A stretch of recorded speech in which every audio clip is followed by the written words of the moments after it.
Okay, guys, so this is another trade review. So on this trade, we got 3R on this trade, right? And yeah, that's good. That's good. This is just Monday, which is like the first day of the week. We've got the first trade of the week. It's a winner. That's like a good morale booster. So in some kind of way, but it's not really about the outcome of the trade. This trade was um I don't know the right word to use for it, but I am very skeptical trading Mondays, and the data that I've collected over the past month shows that I rarely lose on Mondays, but for some reason, there's a lot of people out there who have this notion of they don't like trading Mondays, right? And somehow that has gone to my head. So subconsciously, I don't like trading Mondays. I don't really like the setups I get on Mondays. But personally, this is like me just speaking from personal experience over what I've observed, like for the past couple months, right? Since I really started delving into ICT concepts, like every Monday I can say like I have barely had like a losing trade. I think if I'm to put it in percentages, and this is why journaling is important. I'm going to take accountability of the fact that I did not do my utmost best in like journaling the trades because some of the setups I didn't even take them. But at the same time, I should have journaled them, and that's why I'm choosing to journal this one. Like I'm choosing to start now because I could be up onto something, right? It's good to have this information. Maybe after saying this, maybe after talking about Monday being a good trading day, maybe I'll start using Mondays. Who knows? But let's see, sure. So the whole point I'm trying to make is that you know on Mondays I do get to see some setups, and I don't like to take them because people are like Monday don't like trading Mondays, and me personally, I just put that in my head that I don't like trading Mondays. But what I've observed is I do get to see like good winning trades on Mondays, and I don't know why. I don't know if that's just me. So if you're also one of those people who don't trade Mondays just because other people say they don't trade Mondays, but you kind of like get some winning setups on Mondays and you're really confused about it, leave a comment. We're in the same shoes right now because I don't know if this is becoming a thing because to me, it's like as if I'm breaking my rule, but I don't really have a rule that says don't trade Mondays, right? My hardcore rules are one trade a day and trading in New York session. These are like my two hardcore rules, like plus the fact of risk management, right? I don't gamble on my accounts, right? That these are like the main rules I have. I don't really have a trading model yet as regards to ICT concepts. I don't have a mechanical trading um pattern or entry model yet, right? I can trade breakers, I can trade with fair value gaps, right? I'm not really an order block person. I know that fair value gaps, something I like is fair value gaps and breakers. These are the two most common ones that are easy for me to see in the charts, right? Like I started seeing breakers everywhere. Currently now I can be like, oh, this looks like a breaker, right? These two down candles right here look like a breaker. Like that's just how my brain is subconsciously picking it up. I can be like, oh, this looks like a breaker. This down candles here. This is a breaker. Let me just do that right now. Let me just show you what I'm saying. Right. So subconsciously, my brain sees this as a breaker, right? And also you can see it aligns with that fair value gap, right? So these are the kind of things my brain has been picking up on subconsciously, right? Breakers and fair value gaps, right? Equal highs, equal lows as well. Do you get? So these are the things my eyes have been picking up on like easily. Like when it comes to other blocks, I'm not really an other block person, right? Sometimes another block might be there and I don't even see it until maybe I'm going over the chart and I'm like, oh, what did price react to? And then I'll look and I'll see, oh, it was another block that price reacted to at that level. But in the moment, in the live markets, my eyes don't really see other blocks like that. Um, I can spot mitigation blocks easier than I can spot other blocks. And I don't know why, but you just have to go with what's easier for you. So let me take things easy and not go on a whole different topic. But like the point of this is okay, let me go to the 15 minutes because we're on the 1 minute, right? The trade was executed on the 1 minute, but the trade idea was not born on the 1 minute, right? So basically, on the higher time frames, we're within this higher time frame fair value gap, right? We have this imbalance here, which price has come to refill. We had Thursday consolidation. On Friday, NFP, we had that run on sell side liquidity. We had that move to the upside. Could be a break in structure to the upside, pullback. If you take your Fibonacci from low to the high, price is obviously in a discount PD array, right? And maybe this is why price is reacting bullish, right? But for me, I'm still kind of bearish, or at the time of taking the trade, I had this bearish bias on gold, right? Because I wanted to see gold continue to the downside, right? I was seeing, okay, price could continue to the downside, right? Might this fair value gap might fail. And why was I saying that? Because you can see price came into the fair value gap making higher highs, lower highs and lower lows, lower highs and lower lows. And obviously, I'm just like, okay, where is the path of least resistance? Because if price wants to push to the upside, it has to break this high, has to break this high, has to break this high. But remember, at the same time, price is stacking liquidity. So moving to the upside is not going to be so difficult once more price is below the opening price for that day, right? And if price is below the opening price for that day and that day wants to be bullish, then every move below it is going to be manipulation, right? So there are two, the market is never one-sided, right? So it depends on what the market wants to do. I might have my own bias, but the market might have its own bias. And this is why I've really scaled down to the lower time frames to trade, because one thing is like on lower time frames, I could have my bias, trade it, and get out after a stop run or a liquidity pool has been taken. Right, I might take profits like at the nearest liquidity level I find. I will just maybe equal highs or at an imbalance. I will just take profits there, cut my trade, and move on. And price might go in a different direction, right? Because that's what the market wants. And it might take me some time to align with what the market wants. Let's say during the week, maybe say Wednesday, Thursday, towards that time where the market is looking very one-sided, right? That's the time where most times when I take those trades, right, it will be in line with the other flow of the market at that time, right? So my idea was short at that time, um, and I spotted this fair value gap on the 5 minutes. So I want to take price back because you can already see price running to the upside. And I want to take price back here. And let's just look at it together and what my expectation was for price at that time, right? So we had this equal highs, price ran that out. We came into that fair value gap, right? And again, this is we have that breaker as well, which is in line with that because that's what my eyes see, right? And in my mind, I'm like, okay, so if price wants to continue to the downside, this is a good run on buy side, right? This is a good run on stops.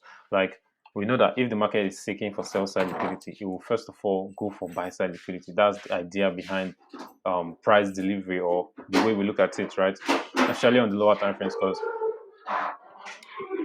the market moves in fractals, right? We know that the market is moving in fractals. So whatever is going to happen on the higher time frame will first of all happen on the lower time frame. That's why we can see these patterns on the higher time frames and on the lower time frames too, right? We can see these patterns on higher time frames. We can see them on lower time frames as well. The only difference is they occur more on the lower time frames and they occur more on the higher time frames, because on the higher time frames it take a lot of time for it to set up. Like for this sell to happen on the daily, it's going to take weeks or even months before price engineers liquidity, create the fair value gap, moves back into the fair value gaps, clears out the highs, and then even the trade itself is going to take days to play out, right? But when we are trading on the lower time frame, we know, okay, we are trading the same pattern, but it's just going to occur faster. All right, so this was what I was looking at, and I just dropped down to the 1 minute time frame to look for any break in structure or any reaction on the lower time frame to kind of signal to me that okay, it's time to get in this trade, or price might want to move in that direction, right? So if we look to the left a little bit, right, we can also see that this high was taken out, right? This highs here, they were taken out. Price came into this fair value gap as well. You can see the whole price action we had here, right? Failure swing. You can see this all kind of retest, this kind of time retested. You can see this one went into the fair value gap and everything, right? So just looking to the left, seeing some structure there as well before creating the fair value gap, seeing price coming in here and seeing all of these reactions off of price. And I'm like, okay, New York session is about to open because this is all pre-New York. You can see this is 750, 753, 755, and all of that. So this is when I took the trade. I took the trade pre-New York, right? So let me use this algorithm.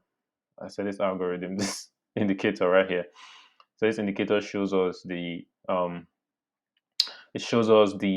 sessions, right? The session open, session closes, right? So you can see this is London open, right? So this is a Q zone, this is an ICT Q zone, right? That's why you can see the ICT Q zones by Lux Algo.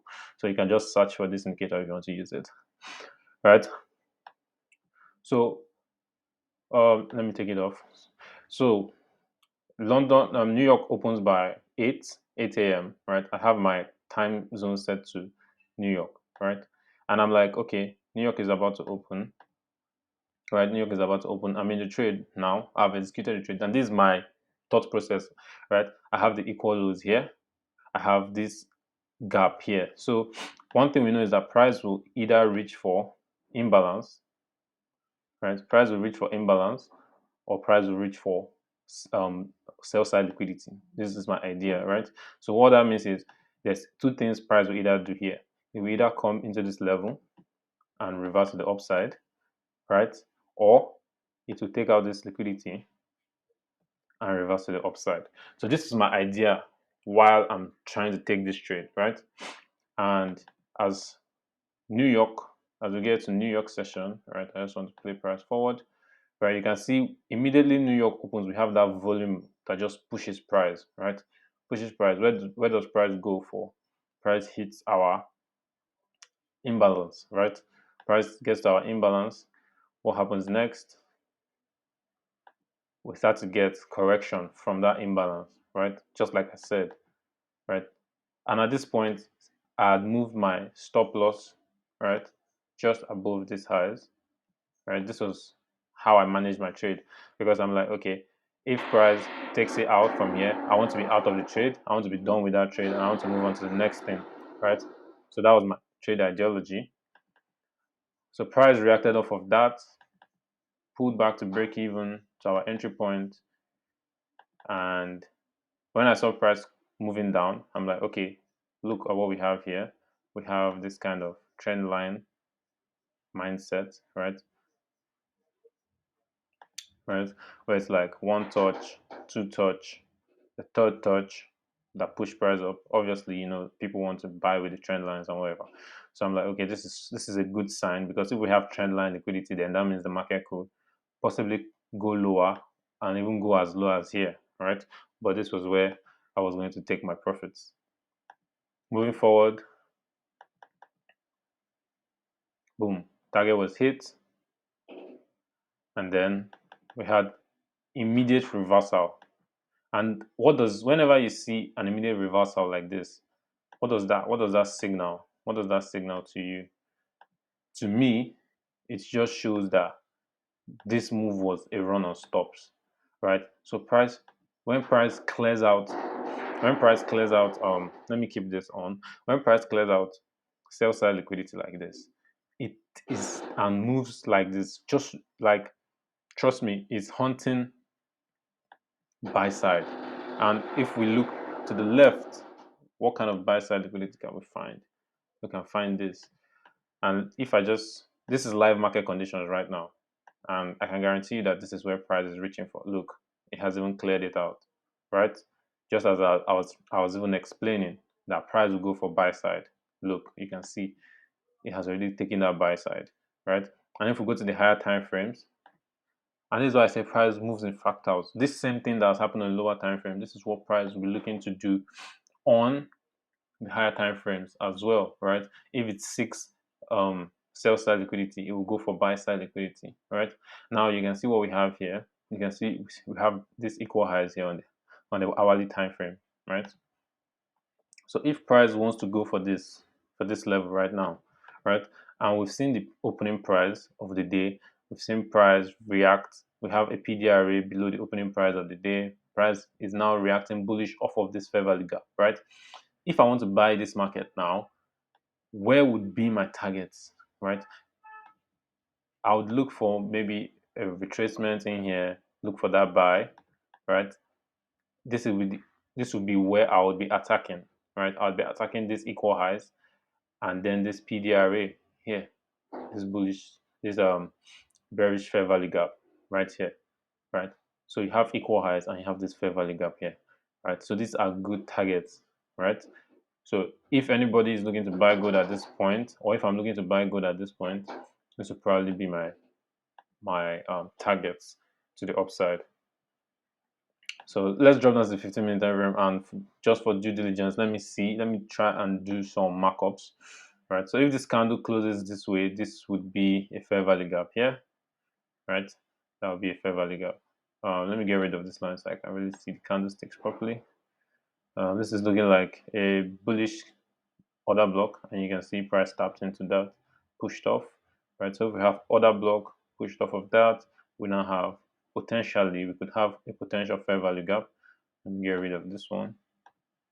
We have price testing, retesting the um retesting the what's it called now?